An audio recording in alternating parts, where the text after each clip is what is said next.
In today's episode, I show you my recent haul and ask, what do you want to see? What do you want me to unbox? What do you want us to play? You're listening to the Beans and Dice Podcast, a podcast about how we game. Morning, folks. It's early morning here at Studio B. I've got my big cup of coffee ready to go, and a whole bunch of games here behind me. Games that are part of my most recent haul over the last month or so that I really haven't shown yet, but what I want to do is ask your opinion in the comments. What is it that you want us to unbox or show off first to share with you what's in it? Or what is it that you want to see us play in a live playthrough? So let's get going. Again, it's early morning. I got my massive cup of coffee here, and you can see over there, big haul of games. So let's get it going. Recently, at Armada Games, I picked up Tiny Epic Dinosaurs, and you can see a review of this game done by our good friend Nick Obin on this channel, and this is my copy, so it's not the Kickstarter edition, but what I did do is on Game Nerds, I was able to find the Epic Mat, Tiny Epic Dinosaurs official game mat, so I'm really excited about using these two together. We are going to be playing this game this week with Michael Fortino of Armada Games. He's going to come over, we're going to play Tiny Epic Dinosaurs, and we're also going to play Lords of Waterdeep, and we're going to do a comparison of the two. So we can say, here's our thoughts on these two different worker placement games and how one of the original awesome worker placement games compares.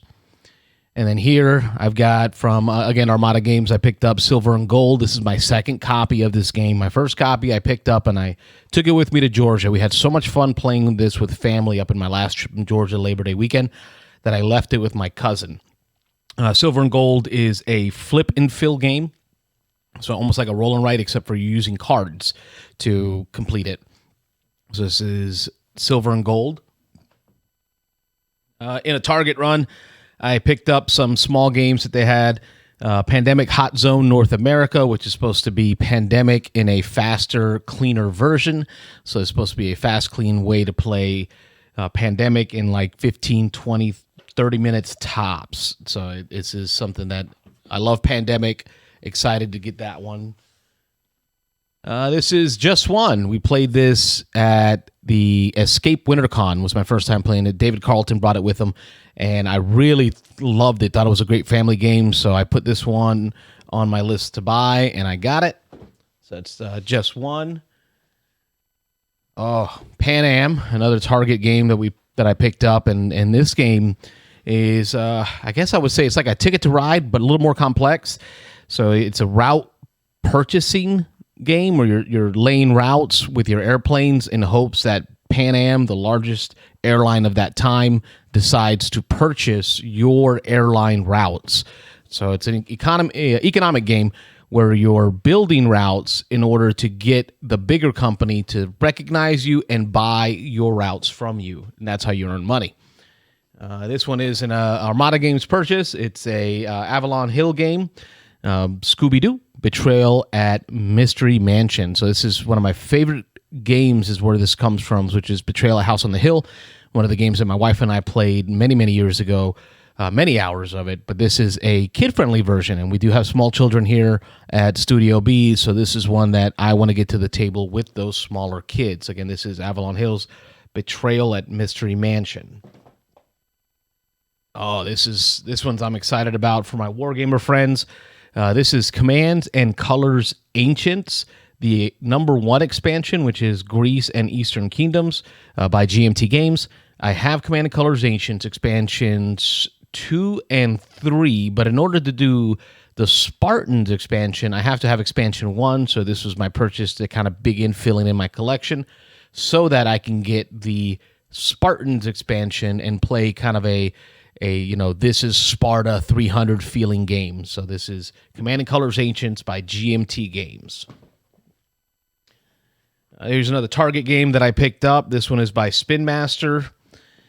This was more of a nostalgic purchase, I think. My wife and I, our first date back in 1998, 98, 97, 98 was Titanic, the movie.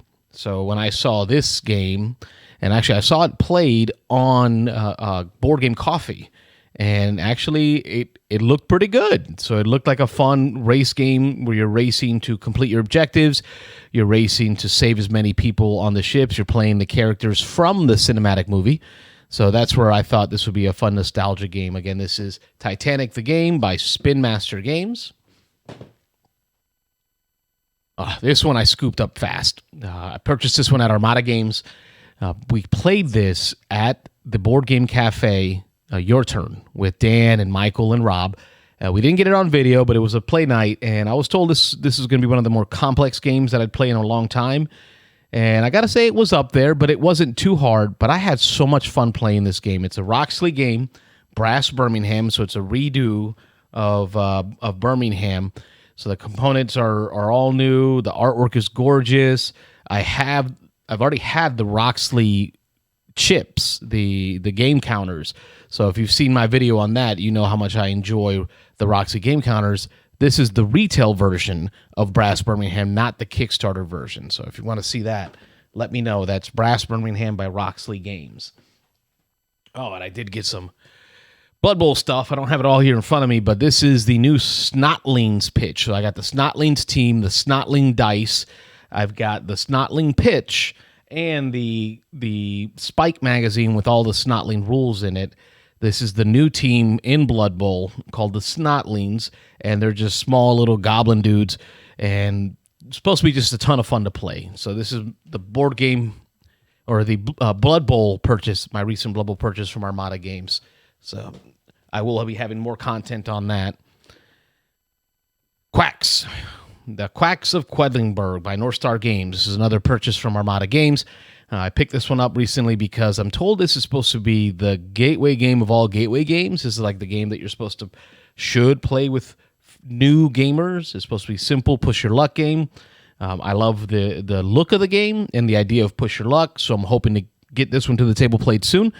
This is North Star Games, the Quacks of Quedlinburg. Let me know if you want to see that. I got some war game stuff here for you folks. So from here, this is from Lock and Load Publishing. Lock and Load Publishing does some games from World War II, Vietnam, all different eras. But what I picked up here is the Tank series. So this is Tank on Tank, East Front and West Front. And then I also got the expansions for Tank on Tank, East Front, which is the Red Storm in the Valley, and then the expansion for the West Front, which is Defenders of the Rhine. Tank on Tank is a introductory war game. That's the best way for me to put this. It's an introductory war game, very simple gameplay mechanisms or mechanics, whatever you want to call it.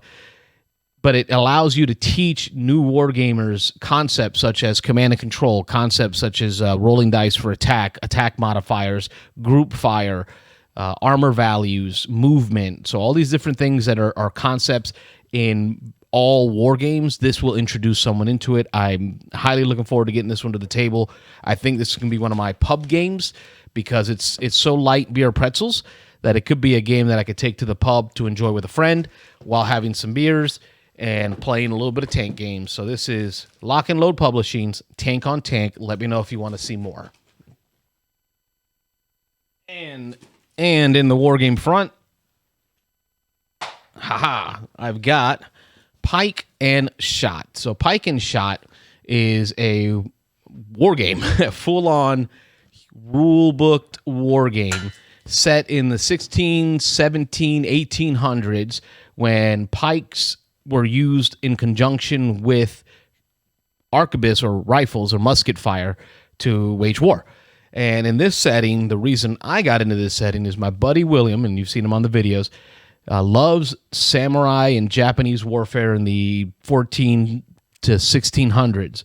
This right here is the samurai starter set. The starter army gets us going.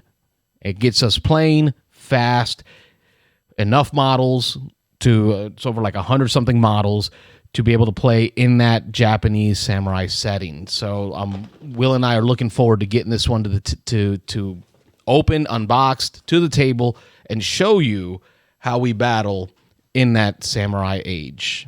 All right, so I rearranged my stack. I got some more stuff here for you. This one is okay, I'm a little late to the game on this one. I get it. Let me grab this. Oh, there's so much stuff to go through. There we go. Wingspan. So this is Wingspan. I picked it up at Armada Games, both the expansion and the base set. I have not opened them because all my friends have it. I purchased it. I love Stonemaier games. I loved Wingspan way more than I expected it to. I do like engine building games. I just wasn't sure how I'd feel about birds, but it hit off. It hit off well, so this was a purchase I made. Wingspan with the European expansion. By Stonemaier Games. Let me know if you want to see us play that. All right, another Armada Games purchase. This one's by IELLO. This is King of Tokyo, the Dark Edition. In the Dark Edition, it's King of Tokyo with some new mechanics in the game for, I believe it's called Rage, or it's a new system or mechanic in the game where you build up additional powers to do more damage. More damage, more better. But this is the Dark Edition, so it's got beautiful artwork. I'm looking forward to getting this one open because I want to see all these beautiful components.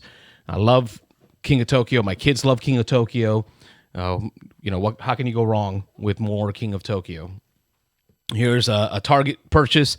This was Space Marines Adventures, Labyrinth of the Necrons, in Space. This is by Games Workshop. So in this game, you're playing the role of Space Marines. You're playing cooperatively going through a ship or an area like a dungeon crawl almost, where you're fighting against Necrons. So working together to beat the Necrons. I got this for my 13-year-old because I was about the same age when I got into the dungeon crawling of my time, which was Warhammer Quest. So I'm hoping that this can fill that niche. Again, this is Space Marines Adventures by Games Workshop. So hopefully this one will get to the table soon. I'm going to let him build and paint those models himself. All right, and here is an economic game by Bézier Games called Whistle Stop, and it's, from what I've seen in all the reviews, and the reason I purchased this is this provides you the feel of an economic train route purchasing game with a lot less complexity. And that's big for me, is right now in this day and age, I'm just not into the huge complex games. So I'm really looking forward to playing this one to see, does it deliver on that, right? Does it give you the feeling of a pick up and deliver economic game with trains of like an 18XX without all the hard work? So if you're interested in that kind of a game or style, want a review on this, want me to unbox it, let me know in the comments below. Whistle Stop by Bézier Games. This one surprised me. This was a Walmart purchase, and this one really surprised me. I didn't expect to find this at Walmart. This was a whole new shock. It's Spin Master Games, Marvel United, by CMON, right? So CMON and Spin Master came together to bring you Marvel United, but this was a Kickstarter, so I really didn't expect to find this in a Walmart. Now, this Walmart edition here, and I'll take it to the camera so you can see it, by CMON, but it's got a Walmart exclusive model of Venom. So I'm wondering how. I'm not sure how that happened. How did we get to a place where this comes out before the Kickstarter delivers? You know what? I bought 2 copies.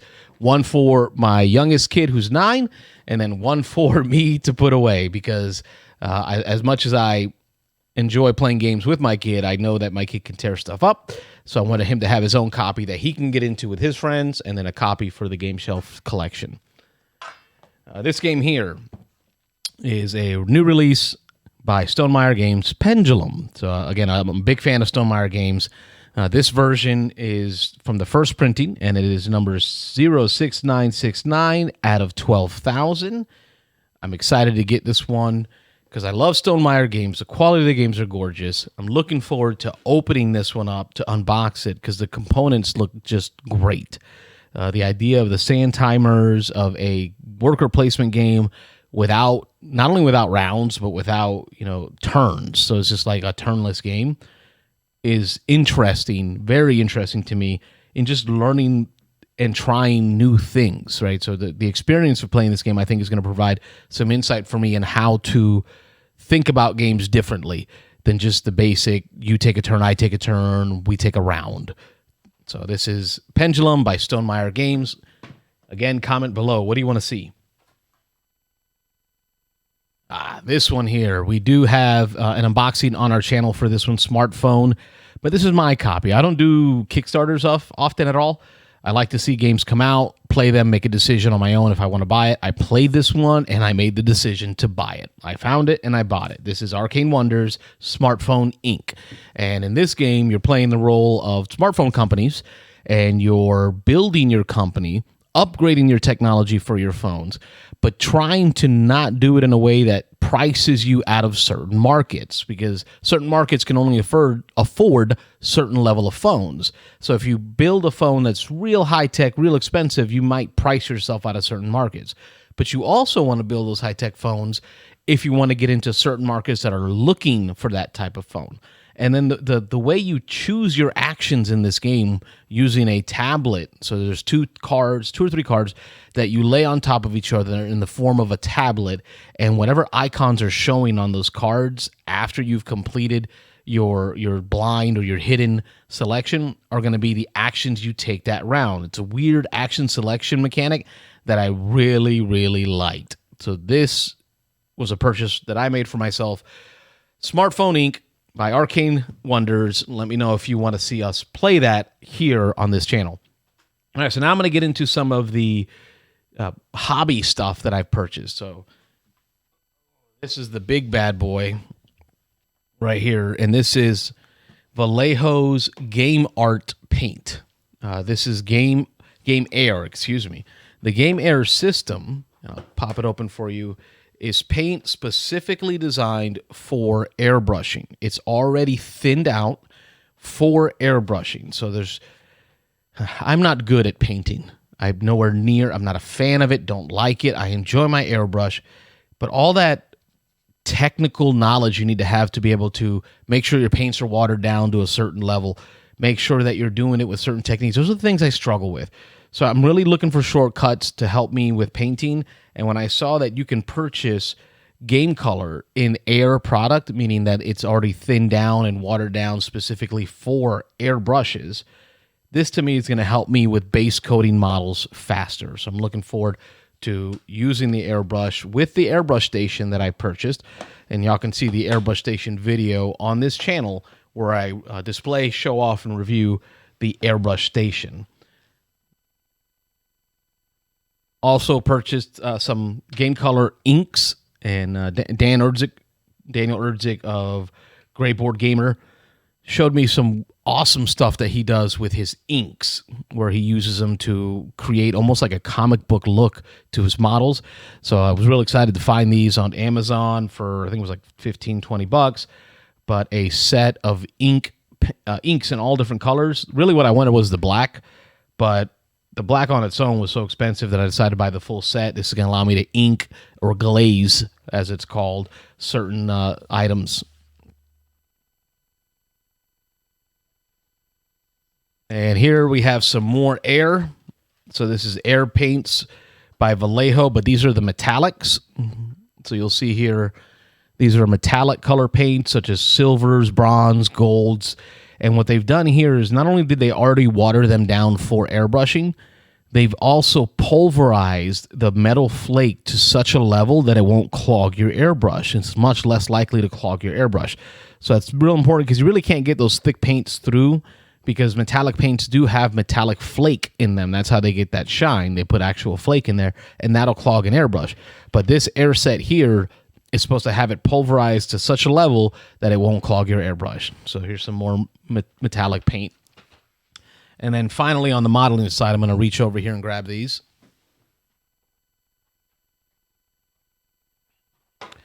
I've got these dragons. Armada Games this month is doing a painting contest where you're going to assemble and paint a dragon named Rocky. And there's different versions of Rocky. There's Sneaky Rocky, Annoyed Rocky, Treasure Rocky, Flying Rocky. Right, so we got all these different versions of Rocky that you assemble and you're going to paint. Now, Rocky is a dragon, and I'll put it up here on the camera for you. So there's Rocky the dragon. Beautiful, isn't he? And what we're going to do is paint him up, assemble him, and I'm letting my kids paint him up as well, which is a big part of why I did the whole airbrushing thing, so we can do some simple base coating with airbrushing and then let the kids go to town with detailing with an actual brush. So these are some models that I've recently purchased. And then finally, it was sitting in the corner, I missed it. Another Armada Games purchase. I got some cup of noodles. Yeah, cup of noodles. Cup of noodle YAHTZEE. So this is a YAHTZEE cup that looks like a foam cup of noodles cup. All the dice have food ingredients that you find in your basic cup of noodles. So this is I bought this because it's got a cool dice cup and it looks like a cup of noodles, and I love dice cups. So this is, my kids love cup of noodle soups. I love dice and dice cups. USAopoly cup of noodles. Purchase this one at Armada Games. Check it out. All right, folks, that's my recent haul. That's a lot of stuff. I'm asking you to comment below. What do you want to see us unbox or open first? What do you want to see us do a playthrough of? Is there anything you want me to review or talk about specifically in this set of stuff that I've shown off today? Again, thank you so much for watching. Please be sure to like and subscribe, comment below. My name is Carlos. We are the Beans and Dice Podcast, a podcast about how we game. Thanks for watching. Be safe. Take care, everyone. Thanks for watching the Beans and Dice Podcast. Don't forget to like and subscribe.